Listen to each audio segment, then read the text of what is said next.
안녕하십니까. 제301 채널 주동식입니다. 오늘 지난번에 이어서 조형권 뉴미디어 비평가이시고 또 이제 전 EBS 이사하셨던 조형권 대표님 모시고 지난번에 이어서 드루킹 김경수 사건에 대해서 계속 좀 말씀을 나눠보도록 하겠습니다. 대표님 나와주셔서 감사합니다. 네, 반갑습니다. 네, 반갑습니다.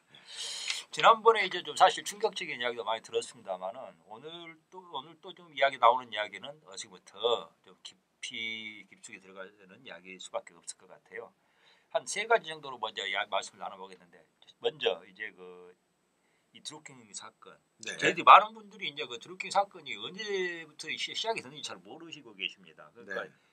어떻게 보면 작년 드루킹 구속에서부터 시작된 걸로 생각을 하는데 그건 아니라는 이제 말씀을 하시고 있는 것 같아요. 네. 그러니까 이 대선 전부터 이미 이게 좀 불거진 문제였다, 사건화 됐다고 지금 알고 듣고 들었는데 그 부분에서 좀 설명을 좀 해주십시오. 그렇죠. 이제 지난 방송에 대한 요약 정리. 지난 그렇죠. 방송 50분간 했는데요. 네. 한 3분 정도에 걸쳐서 요약을 해야 네. 시청자분들께 도움이 될 것 같은데요. 네. 선거 때 과거 김대중, 김영삼, 김종필, 삼김 시대 그 정치 선거하면 떠오르는 장면, 광장에 그렇죠. 군중에 대형 스피커에 열변을 토하는 연설. 그게 이제 80년대, 네. 90년대 이제 20세기 선거였죠. 네. 저는 뭣도 모르고 따라가본 적도 있고요. 야, 정말 사람 많이 모이대요. 네.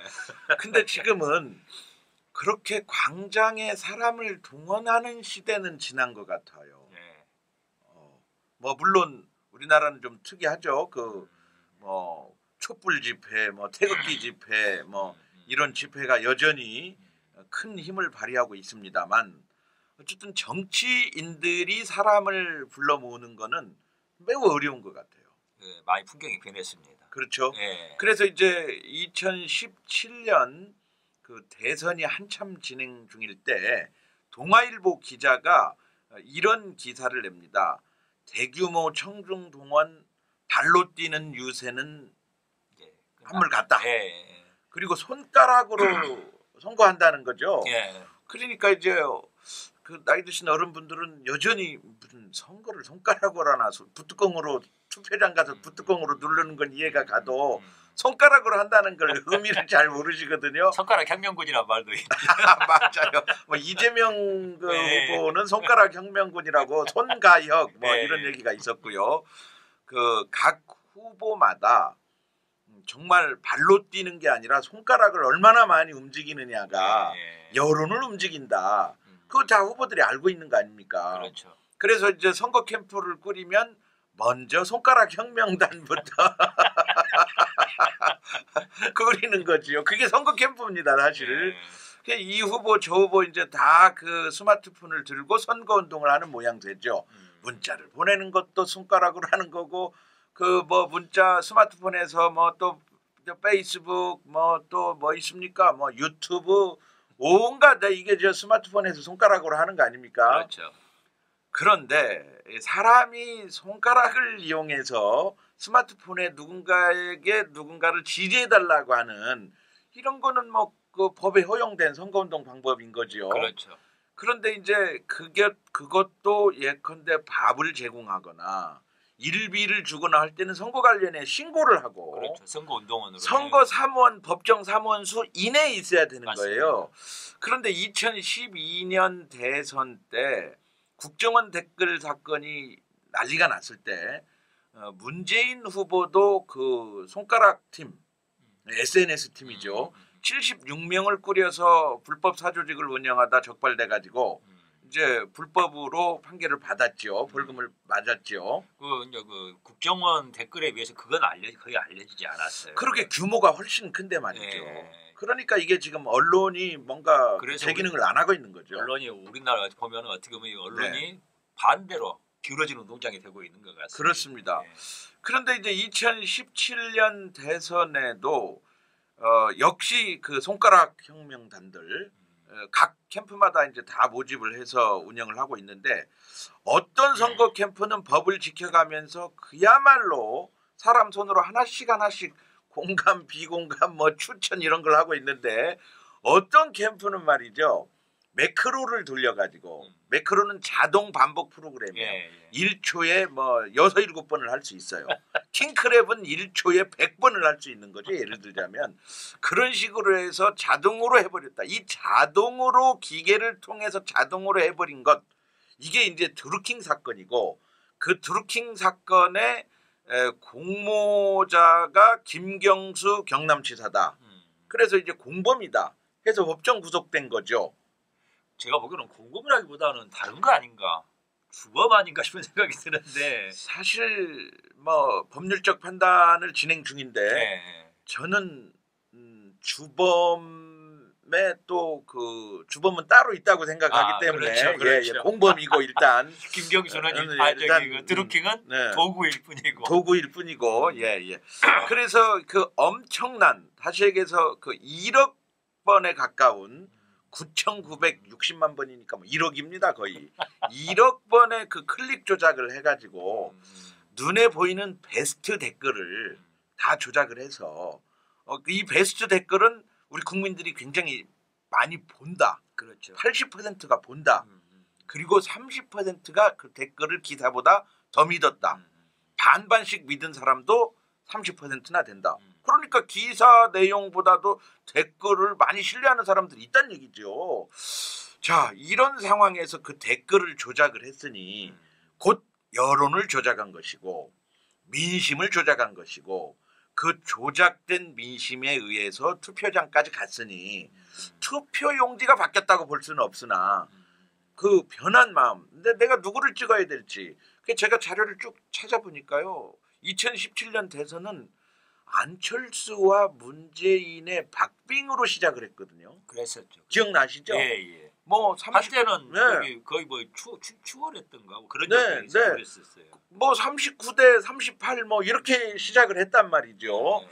그런데 이 조작에 능한 그 댓글 부대들 그리고 기계를 가지고 조작을 하면서 이 안철수는 미끄러지고 한참 지지율이 떨어지고 문재인이 이제 압도적으로 당선이 됐다. 이게 2017년 대선이거든요. 네. 이제 지난번에 했던 얘기가 그 얘기고요. 그렇죠. 오늘은 이제 그 수사 과정의 문제점을 좀 짚어보려고 합니다. 예. 일단 그 선거하면 뭐 당연히 우리나라 선거 제도는 전 세계에서 괜찮은 상당히 선진적인 제도 아닙니까? 뭐 관리도 투명하고 너무 좀 뭐라 그럴까 너무 좀 묶어놨다는 좀 그런 한계 같은 거 있고. 맞아요. 그건 있어요. 할 수 있는 게 없어요. 사실 그게 그러니까 이런 이제 오히려 드루킹 같은 맞아요. 이게 좀 그 위력을 발휘할 수 있는 맞아요. 그런 게 생긴 거 아닌가 싶어요. 맞아요. 할 수 있는 게 너무 없다 보니까 어쨌든 선거 관리는 상당히 잘 하고 있다라고 그런 나라가 우리나라인데. 그건 인정한다 뭐 인정한다고. 네, 전 세계에서 배우러 오는 거 아닙니까? 그렇죠. 그런데 이 중앙선거관리위원회가 굉장히 미심쩍은 일을 합니다. 어떤 겁니까?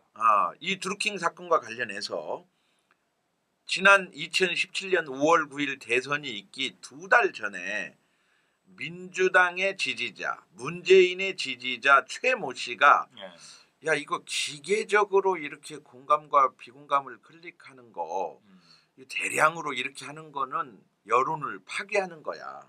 민주주의를 파괴하는 거야. 이래서는 안 되지. 라고 생각을 합니다. 민주당 지지자가 양심적인 지지자가 그런 분도 있었네요. 많이 있습니다. 사실 그런가요? 많이 있습니다. 그런 분들이. 그런데 이제 이분이 야 이렇게 여론을 조작하면 안 되지.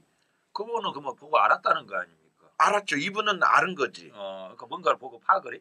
예. 확실한 증거는 없었지만 파악을 한 거네요. 저도 대략 그 추정은 해볼 수 있어요. 그렇게 이제 추정을 한 거죠. 그러면서 댓글 하나를 남깁니다. 야 우리가 이러면 안 되지. 이렇게 댓글을 남기니까 같은 편끼리 너 일배지 그렇게 생각합니다. 일배 아시죠? 알죠. 아니 어제까지 자기 편이었는데 야 우리가 이러면 안 되지. 양심적으로 이렇게 댓글을 조작하면 안 되지. 라고 얘기를 하니까 바로 너 일배지 이렇게 되는 거야. 이게 지금 대한민국의 그 정치 수준입니다. 이게 뭐 우리나라에서 잘못하면 일베가 양심의 상징이 될 수도 있겠습니다. 또 뭐 이런 얘기 있잖아요. 빨갱이하고 친일파 얘기. 예, 그렇죠, 그렇죠. 아니 정책을 가지고 평가를 해야 되는데 정책을 가지고 얘기를 해도 부족한데 정책 얘기는 하나도 없고 자기 마음에 안 들면 레때로 붙이기 그냥 무조건. 그렇죠. 예, 내 대로죠. 예. 자기 마음에 안 들면 한쪽에서는 빨갱이, 한쪽에서는 친일파. 예. 이래 버리니까 예, 심각한 문제. 그러니까 우리 국민들이 기사 내용보다도 국민들이 어떻게 생각하는 거야? 댓글이 뭐지? 뭐라고 쓰였지? 이렇게 기웃할 수밖에 없는 거죠. 그렇죠. 안 믿으니까. 정책을 얘기를 해야 예, 되는데 예. 정책을 가지고 지금 미세먼지가 왜 이렇게 문제냐? 뭐 저 황교안 대표가 문세먼지라는 말을 만들어냈더라고요. 아주 날카로운 얘기입니다. 명작이더라고요. 예, 문세먼지 말 예. 아 그런데 이제 그렇게 그 미세먼지 하나를 가지고도 문세먼지다 하면서 문세먼지로 끝나는 게 아니라 구체적으로 문재인 대통령이 지금 이 정부가 뭘 잘못해서 이렇게 미세먼지가 많은 거냐 이렇게 얘기가 나와야 맞다 아니다 공감한다 공감하지 않는다 이 정치가 발전할 수 있는 거예요. 근데 빨갱이 아니면 친일파니까 사실은 빨갱이보다도 요즘은 친일파가 훨씬 더 무서운 말이거든요. 그렇죠. 매 집단 구타를 당하는 거거든요, 이게. 지금 분위기는 완전 그렇게 가고 있어요. 그럼요. 말을 못 꺼내게 만드는 거죠. 그러면서 일본 좋아하면서 1년에 754만 명이 일본을 가는 국민이 그렇게 그 얘기 저 다른 얘기로 빠지면 안 되고요.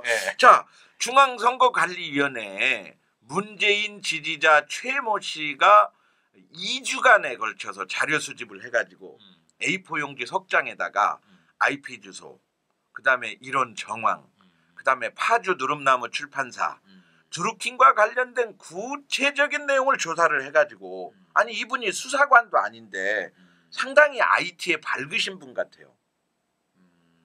조사를 해가지고 선거관리위원회에다가 석 장의 신고서를 딱 제출했어요. 아 그래요? 네.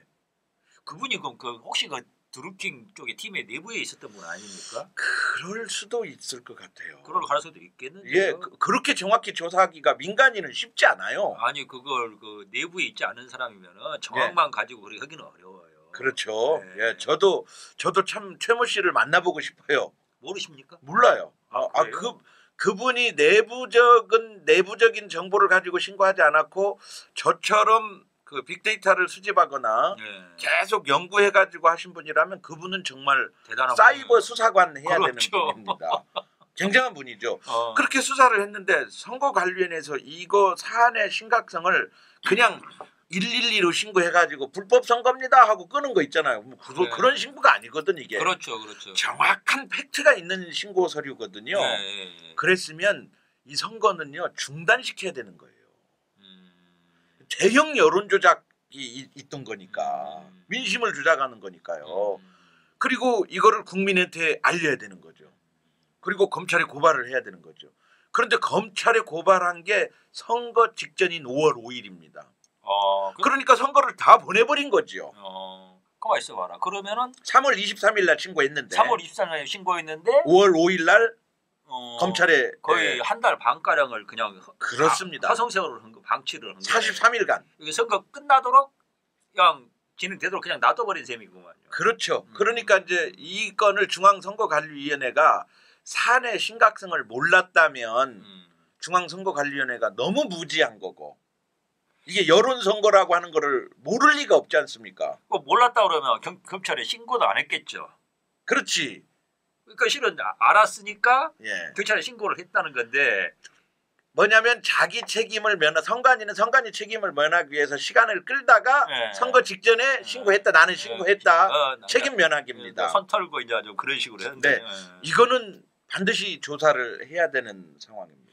그렇겠네요. 우리가 진짜로 이게 선관위 판단에 이거 뭐 문제가 안 된다 그래서 많이 경찰에 신고도 안 했을 텐데 예. 했다는 이야기는 그리고 이런 문제 판단하는데 40 며칠씩이나 시간이 걸릴 리는 없잖아요. 네. 그리고 이게 그 김경수 구속, 드루킹 구속 사건이 안 나왔으면 영원히 은폐되었으면 3월 23일 날 최모 씨가 선관위에 신고하고 5월 5일 날 검찰에 넘겨서 검찰은 무혐의 처분을 한 거죠. 이것도 묻힐 뻔한 얘기죠. 그렇겠네요. 근데 누가 그걸 알겠습니까? 그러면 그렇게 넘겨받아가지고 검찰이 또 무혐의 처분을 했다는 거잖아요. 예, 검찰이 무혐의 처분을 한 게 지난 2018년 2월 21일입니다. 그 날 드루킹은 정확히 페이스북에다가 그거를 또 알고 이제 기지개를 켜볼 거나 하고 페이스북에다 씁니다. 무혐의 처분 받았으니까. 그게 지금 계속 검찰에 있을 때는 이게 지금 어떻게 될지 모르니까 조심하고 있다가 숨을 죽이고 있다가 작년 2월 21일 날 무혐의 처분을 내리자마자 페이스북에다가 이제 기지개를 펴고 네이버 청소를 좀 할까? 그런 이야기를 썼어요? 네, 공개적으로? 예. 이야. 그러니까 이거는 짜고 치는 그 검찰, 그 다음에 청와대, 그 다음에 드루킹 김동원 이 짜고 치지 않고는요 이런 각본이 만들어질 수가 없는 겁니다. 굉장히 노골적이네요. 네. 자, 그래서 오늘 첫 번째 얘기가 중앙선거관리위원회와 검찰의 무혐의 처분. 요거를 저는 이제는 드루킹 특검이 아니라 중앙선거관리위원회 특검을 해야 되는 거죠. 그거를 해야 이 진상이 밝혀지는 겁니다. 두 번째는 드루킹이 구속되게 되는 과정을 한번 복기를 해보죠. 예, 그렇죠. 자, 작년 1월에 아주 논쟁이 뜨거웠습니다. 평창 올림픽인데 저도 그냥 하도 평양 올림픽을 사람들이 많이 얘기하는 통에 평양 올림픽 하려다 말았는데 평양 올림픽을 해도 될 것 같습니다. 그런가요? 평창 올림픽. 평창 올림픽을 앞두고 1월, 2월 그 현송월이 오는 거에 대해서 나는 우리 국민이 그걸 그렇게 생생하게 중계를 그렇게 봐야 되는 건지 저는 이해가 지금도 안 돼요. 혹시 그 현송월이 그렇게 중요한 우리 국민이 꼭 알아야 될 현송월이 오는 거에 대해서 그렇게 중대한 사건입니까 그게? 글쎄요. 저는 현송월이 누군지도 잘 몰랐어요. 그러게요. 아니 뭐 우리나라 그 가수 단장이 북한 가면 그렇게 대접해 주나요? 말도 안 되는 이야기. 참 언론이 정말 기울어진 운동장이었는데요. 그때 이제 그 드루킹이 김경수 지사하고 그 불협화음이 막 생기던 시점입니다. 그때가 오사카 영사를 줄 거야 안 줄 거야? 준다고 했어 안 했어? 이제 뭐 서로 으름장 놓고 안 돼 뭐 센다이 영사는 줄 수 있어. 센다이는 좀 적은 마을인가 봐요. 그렇죠. 오사카는 크고. 오사카는 그리고 저기 관서 지방 그 대표적인 도시니까 한국은 가깝고. 사실은 오사카 총영사 자리가 조총련하고 밀접한 관계를 갖고 대북 사업을 할 수 있는 거 아니겠어요? 그럴 수도 있겠네요. 네, 그러니까 아주 중요한 자리입니다. 그렇죠. 그렇기 때문에 이 오사카 총영사 자리를 요구한 거를 가지고 된다 안 된다 하는 사이에 1월 17일, 18일 이틀간은 드루킹이 문재인을 그 디펜스 보호하는 역할을 하다가 문재인을 공격하는 댓글을 답니다. 공격하는 댓글을 막 클릭을 해서 조작을 합니다. 난리가 난 거죠. 저는 이제 그때 그 낌새를 저도 그 문재인 지지자 최모 씨처럼 저도 그때 아니 댓글이 좀 이상해. 이건 대규모 공작이 있지 않고는 이럴 수가 없어. 1월달 이상해. 제가 그걸 다 증거 자료로 확보해놨다고 지난 시간에 말씀드렸죠. 그렇죠. 그때인데요. 그때 이제 그런 옥신각신 하고 있을 때인데 그때 이 사정을 아는지 모르는지 추미애 대표,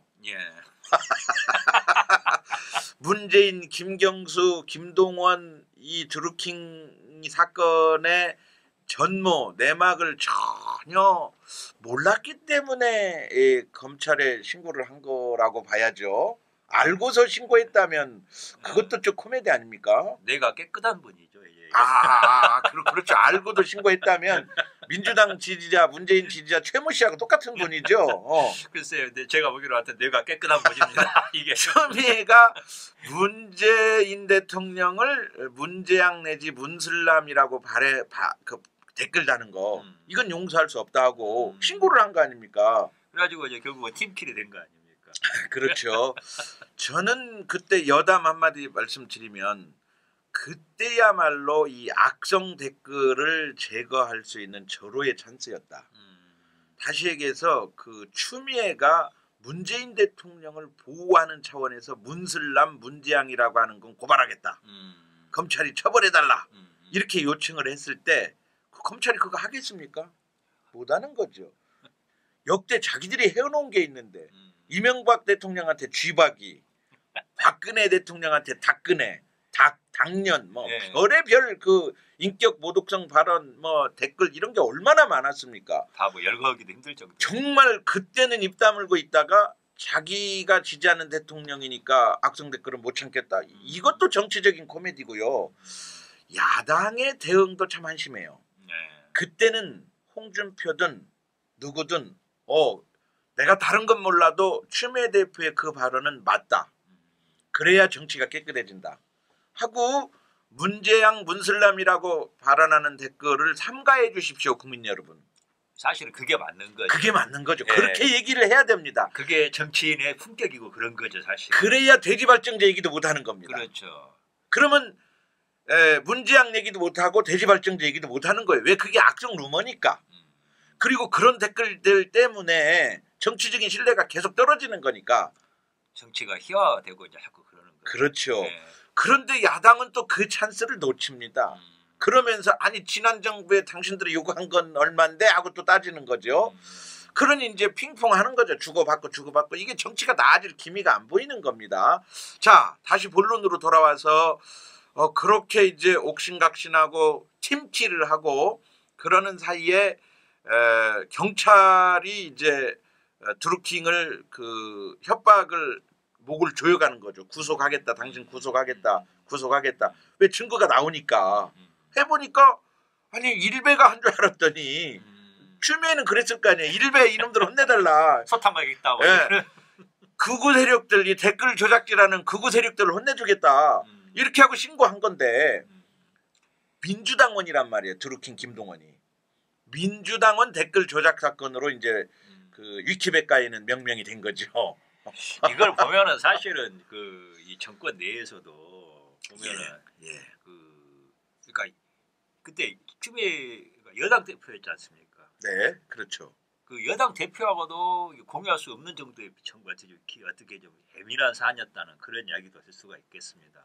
청긴누수인 거죠. 예. 이게 그러니까 몸통이 드러나면 지금 김경수 문제가 아닌 거예요. 이 불법의 이 여론 조작의 문제는 추미애 당 대표도 알아서는 안 되는 거였죠. 그러니까요. 그런 중요한 문제였기 때문에 자 추미애 대표가 이거를 그 문슬람 문재양 발언을 그 좀 상의하고 김경수나 문재인 대통령하고 상의하고 했어야 되는데 지른 거지 그냥. 설마 하고 지른 거지. 그리고 이제 팀킬이 더불어민주당 댓글 조작 사건 이렇게 위키백과에서 명명한 게 드루킹 사건이 된 거 아닙니까? 그렇죠. 그런데 이제 그 걸렸으니 경찰 입장에서는 드루킹을 잡아야 되잖아요. 그러니까 경찰이 후다닥 잡아가지고 수사를 했으면 증거인멸할 시간도 없고 그렇죠. 벌써 게임 끝났을 거예요. 예. 근데 경찰은 드루킹만 잡아들였죠. 일단 처음에는. 그러면서 그 조직원들은 그대로 있었죠. 그 조직원들이 대규모 자료를 은폐하기 시작합니다. 그 네이버에 댓글을 불법 조작했던 것들을 지우거나 뭐 이런 거 있죠. 예. 아이디를 삭제하거나 뭐 이런 거. 이제 그런 시간이 충분히 있었다. 그래서 오늘 두 번째 얘기가 첫 번째 얘기가 중앙선거관리위원회의 예. 직무유기. 두 번째는 작년 이맘때쯤 맞죠? 작년 그렇죠. 이맘때입니다. 예. 정확하게. 예. 작년 이맘때쯤 드루킹 구속을 앞두고 증거인멸을 할 시간을 벌어준 경찰 그리고 드루킹이 오사카 총영사 자리를 가지고 김경수와 옥신각신하는 부분을 외부로부터 차단. 다시 얘기해서 드루킹 김동원이 그 언론에 흘리거나 자꾸 정보를 흘려서 이 사건이 커지는 걸 막기 위해서 김동원을 경찰서 구치소 안에 호텔을 만들어 놓고 보호를 하고 있었던 것이지 그건 구속이 아닙니다. 그러니까 이제 그 뒤로 외부로 차단이 돼서 이 김경수 판결문이 나오기 전까지는 모르는 거죠.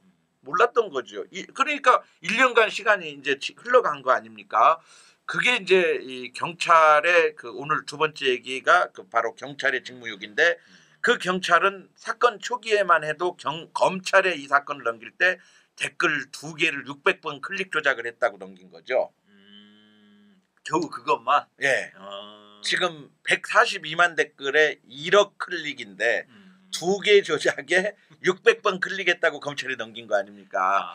그것도 이제 시간을 벌어준 거죠. 그 이 모든 정황이 드러나는 거를 증거 인멸할 시간을 벌어준 거. 이 경찰의 문제고요. 이제 오늘 마지막 얘기는 허익범 특검 얘기를 하지 않을 수 없습니다. 예. 뭐 2달간 수사 기간 동안 2달간 했고요. 예. 최초로 그 한 번 연장할 수 있는 2달 더 할 수 있는 특검 수사 기간을 연장을 하지 않고 포기했죠. 그렇죠. 그때도 말이 있었죠. 굉장히 이례적인 거죠. 예. 되게 보면 특검은 당연히 연장을 하는 건데 네. 그만큼 중요한 사안이니까 특검을 원래 하는 건데. 예. 연장도 하지 않았고 그리고 그 많은 언론 보도들에서 뭐 특별한 정황 증거 없이 김경수와의 그 어떤 증거 뭐 이런 거 확보하지 못한 채 물특검이다. 뭐 그냥 흐지부지 끝낸 거 아니냐 이런 얘기를 했단 말이죠. 그런데 그 김경수 판결을 보면 그런 물특검은 아니었어요. 그 물적 증거들을 엄청나게 확보했고 사실 그러니까 재판에서 이번에 유죄가 나온 거예요. 그렇습니다. 예, 그 증거 목록을 보면 그 읽어본 분이 이야기 들어보니까 어마어마하다 그러더라고요. 네, 그 이거를 뒤집는 건 사법부의 치욕의 날이 될 거예요. 이걸 뒤집는다면 그건 정치 재판이 되는 거고 길거리 인민 재판이 되는 거죠. 그래서 이제 이 물적 증거들을 확보한 허익범 특검의 어떤 공로는 있으나 제가 문제를 제기하는 건 뭐냐면 그 범죄자를 이제 구속을 했는데 그리고 실형을 때렸고 그 판사가 그런데 피해자에 대한 상황을 제대로 보고를 안 한 겁니다. 피해자라는 게 누구를 말하는 겁니까? 그러니까 피해자가 없이 범죄자가 있을 수 없지 않습니까? 그건 또 그러네요. 네, 이 범죄는 김경수가 법정이 구속되고 법정 구속되고 2년, 그다음에 선거법 위반으로 10개월, 그리고 김경수는 뭐 6년, 7년 이렇게 형을 살아야 될 그 선고를 때린 이유가 피해자가 있는 거 아니에요. 피해자가 그 피해자가 네이버 다음 네이트라고 하는 거죠. 컴퓨터 장애 뭐 이런 법률 위반이니까. 그런데 사실은 그것은 직접적인 피해자일 수는 있으나 진짜 피해자는 조작된 댓글을 쓴 사람들. 그러니까 내 댓글을 누가 조작질을 한 거죠. 나는 인기 투표를 통해서 10번의 공감을 얻을 만한 댓글을 썼어요. 그런데 10,000번이 돼버린 거지. 내가 써놓고도 놀란 거지. 이게 뭐야 이게 내가 이렇게 위대한 댓글을 썼단 말이야. 그 조작당한 거죠. 나는 전혀 내 댓글이 비공감을 받을 만한 댓글이 아니야. 나는 정상적인 사고로 정상적인 정치 풍자를 한마디 해서 댓글을 썼을 뿐이야. 그런데 거기에 비공감을 싫어요를 막 눌러가지고 내 댓글이 손해를 본 거 아닙니까? 그러니까 어떻게 보면은 그 자기 의견 발표 네. 그 자유가 침해가 당한 거죠. 표현의 자유가 침해가 네. 된 거고 네. 그다음에 그렇게 이제 공감순을 조작해가지고 그 표현의 자유를 침해한 것도 아주 큰 문제지만 그거보다 한층 더 큰 표현의 자유는 접기 요청이라고 하는 걸 통해서 그렇죠. 아예 보이지 않게 만들어버린 거죠. 그런 식으로 따지고 보면 사실 어떻게 보면 우리나라 국민 전체 유권자 전체가 맞습니다. 피해자라고 볼 수가 있어요. 그래서 제가 국민 전체가 속았다라고 하는 겁니다. 맞습니다. 142만 댓글의 주인만 속은 것이 아니라 그 댓글을 본 국민 전체 그리고 그 댓글 여론을 믿었던 국민 전체가 속았다고 하는 겁니다. 그 네이버가 가지고 있는 워낙에 영향력이 막강하기 때문에 네. 사실 그 영향력이라는 게 선거에 준 위력이라는 게 어마어마했을 것 같습니다. 맞습니다. 그 사람들이라는 게 대중 심리가 있어가지고 어느 게 대세다 그러면 또 사람들이 그렇게 따라가게 돼 있어요, 좀. 군중 심리. 예. 예. 자, 그래서 이제 그 요약을 하자면 중앙선거관리위원회의 직무유기가 한 달 반 동안 이 선거를 다시 해야 될 만큼 중대한 사안이 빚어지고 있었음에도 불구하고 가장 중요한 여론 조작, 민심 조작, 여론 조작이 계속 일어나고 있는데 2달 전에, 한 달 반 전에 신고를 했음에도 불구하고 50일 전에 신고했음에도 불구하고 그거를 그냥 넘긴 거. 요거는 선거관리위원회가 이거는 직무유기를 한 거고 특검을 받아야 된다 이거는. 그래서 선거관리위원회 종사자들을 이거는 아주 혼내줘야 될 문제다. 두 번째는 경찰이 이 사건을 은폐하기 위해서 드루킹을 구속한 것이 아니라 특별 호텔에다가 넣고 외부로 그 외부 차단을 시킨 거다. 그리고 한쪽에서는 증거인멸을 시킨 거다.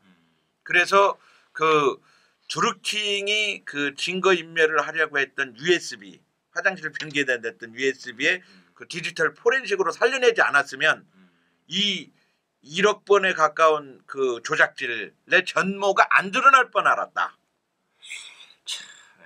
예, 안 드러날 뻔 알았다. 자, 그래서 이 경찰이 그 직무유기를 또 한 거죠. 그러니까 선관위와 검찰과 경찰이 직무유기를 해서 이거는 그 법정 그 공직선거법상 그 불법선거 6개월 혐의 이거하고는 상관없이 공공기관이 은폐를 해버린 거죠.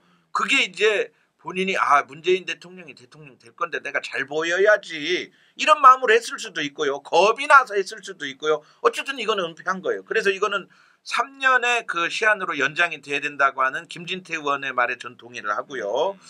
그리고 마지막으로 허익범 특검은 그 김경수하고의 연결관계를 밝히는데 주력을 해서 그 성과는 냈으나 피해자인 142만 댓글을 쓴 사람과 그 댓글을 본 국민이 피해자다. 이 피해 현황에 대해서 결국 이게 여론이 조작이 돼서 민심이 조작이 돼서 안철수와 문재인이 박빙으로 끝났으면 선거 결과가 아니 대통령은 문재인이 될 수 있었다고 봐요. 그러나 표 차이가 39대 40으로 가는 거는요. 지금 정치 지형이 달라지는 겁니다. 사실은 이제 그렇게 갔으면은 독주 못합니다. 이렇게. 그렇게 갔으면은 네. 어떻게 보면은 그 야권에 후보 단일화도 가능했을 수 있었어요. 그렇죠. 예, 그러면 또 어떻게 알 수 없는 겁니다. 그렇습니다. 그렇기 때문에 이 여론 조작, 민심 조작, 댓글 조작 이 조작질을 통해서 안철수를 왕창 주저앉히고 반기문이 결국 출마도 못했잖아요. 그렇죠. 이런 전반적인 내용으로 놓고 보면 저는 지난 대선 같은 경우는 이렇게 사이버상에서 이렇게 완벽한 조작을 통해서 대선 무효라고 주장할 만큼 그런 원천적인 부정선거였다는 네. 말씀이죠. 예. 3.15 부정선거는 우리 국민이 잘 알지도 못합니다. 어르신들이 아는 거지. 그렇죠. 3.15 부정선거를 지금 40대 30대가 어떻게 압니까? 20대가 어떻게 압니까? 그런데 이 지금 댓글 조작이 단순한 댓글 조작으로 끝나는 것이 아니라 이렇게 엄청난 거였고 이거를 김경수가 무죄로 2심에서 뒤집게 되거나 그렇게 되면 정치권은요. 계속 드루킹과 같은 희생양을 만들어내고라도 이 여론 조작을 하겠습니까? 안 하겠습니까? 당연히 계속 하게 되겠죠. 하죠. 하는 겁니다. 근데 제가 딱 본 느낌으로는 저는 이제 사실 작년에 그런 이야기를 좀 했었어요. 네. 이건 그냥 절대 덮여질 수 없다. 사안의 성격상 제가 보기로는 그러니까 대한민국이 아무리 좀 그런다고 하지만 이 사안이 그냥 덮여질 수는 없을 것 같다는 저는 생각을 했거든요. 그런 이야기를 했었는데 예. 그 사안 자체의 어떤 그 무게라는 게 있어요. 예. 이게 저는 아무리 뭐 좀 어떻게 조작을 하고 어떻게 막으려고 해도 예. 저는 이게 이 사건이 그 자체 중력으로 갈 때까지는 갈 거라 생각을 좀 해요. 그러면 이 사건이 추정적으로 가는 지점이 어디 것인가 예. 하는 게 좀 사실 궁금한데. 예. 저는 이제 그래서 이 정치권이 특히 야권이 이 부분에 대해서 그 공조를 할 필요가 있다. 자, 일단 그 정치 지형이 너무 크게 달라져 버린 거 아닙니까? 그렇죠. 이 여론 조작으로 인해서. 네. 그래서 그 자유한국당, 바른미래당 이 야권들이 공조를 통해서 자, 정치적인 그 협의를 해야죠. 정치인만 관여 안 하면 이렇게 조작해도 되는 거냐? 그렇죠. 네. 이게 좀 그 야권 공조가 필요한데 네. 어떻게 될지 모르겠습니다.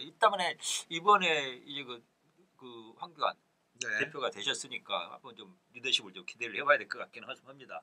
아, 그렇죠. 네. 예. 우리 저 제3의 길을 그 시청해 주시는 분들이 이 동영상을 이 유튜브를 예. 좀 많이 확산을 시켜 주셔야 될 이유가 결국 우리가 그 이렇게 조작을 한 세력들한테 우리의 소중한 한 표의 그 권리를 침해당하지 않으려면 예. 내 소중한 한마디를 침해당하지 않으려면 이 사건 바로 잡아야 되거든요. 그렇습니다. 예.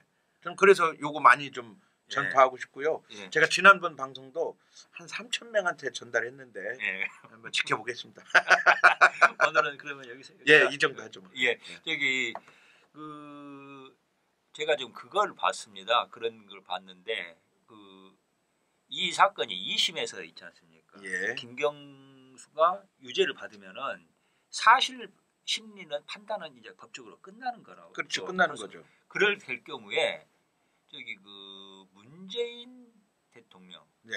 그 당시 그 후보였으니까 예. 이 부분으로 이제 필연적으로 연결이 된다고 그러더라고요. 이것을 되겠죠. 막을 수가 없다고 법리적으로 그런 네. 이야기를 하더라고요. 네. 그래서 2심 판결이 굉장히 중요한 것 같고요. 네. 이 부분이 그 어떤 그 권력이나 외부의 압력에서 왜곡되지 않도록 이미 지금 좀 그런 뭐라 그럴까 이 시도가 이루어지고 있죠. 민주당 안에서는 그 민변 출신의 예. 제가 뭐 2014년도에 민변의 궤변이라는 책도 썼습니다만 참 궤변론자들이라고 생각을 하는데요. 예. 민변 출신의 박주민 의원이 그렇죠. 예. 지금 그 김경수 판결문의 부당함을 홍보하고 다니고 있는데 예. 그걸 본 많은 법조인들이 정말 혀를 끌끌 차고 좀 걱정입니다. 예. 그 뭐 뭐뭐로 보인다 이런 걸 많이 썼다고 하는데요. 물적 증거가 워낙 많이 있음에도 불구하고 저들이 제가 오늘 세 가지 말씀드렸던 중앙선거관리위원회 그 직무유기, 경찰, 검찰 이런 상황에서 증거인멸을 그렇게 완벽하게 다 한 상황에서도 증거가 나와가지고 그렇죠. 그렇게 된 판결문을 가지고 그걸 부당하다라고 하는 거는 그 사법부를 적폐로 몰아가는 굉장한 압력을 지금 가하고 있는 가고 있는 거죠. 예. 그래서 이거를 그 민주당과 그 청와대 그리고 김경수 입장에서는 이 판결을 뒤집지 않으면 문재인 대통령은 식물 대통령이 되는 거예요. 바로 타격이 갈 거라고. 그럼요, 그럼요. 더 이상 도덕성에 아니 국민들이 그 왜 문재인 대통령을 찍었을까요? 예. 저는 뭐 그 이미지에 속았다. 속았죠. 예, 속았어요. 그러니까 당신 말이지 그 깨끗한 줄 알았는데 속았다는 거 아니에요. 그러면 무슨 말이 먹히겠습니까? 그리고 법리적으로도 제가 보기에는 이거 그냥 아무 만만치가 않을 것 같아요. 그래서 민주당은 지금 총결사적으로 지금 이 2심 판결을 뒤집으려고 그래서 사법부를 적폐 세력으로 몰고 판사들을 탄핵하고 있는 이것이야말로 지금 국정농단이 이루어지고 있는 거지요. 이 문제는 다음 시간에 다음 시간에 좀 더 좀 자세히 해보겠습니다. 네, 오늘 나와주셔서 감사합니다. 네, 고맙습니다. 고맙습니다.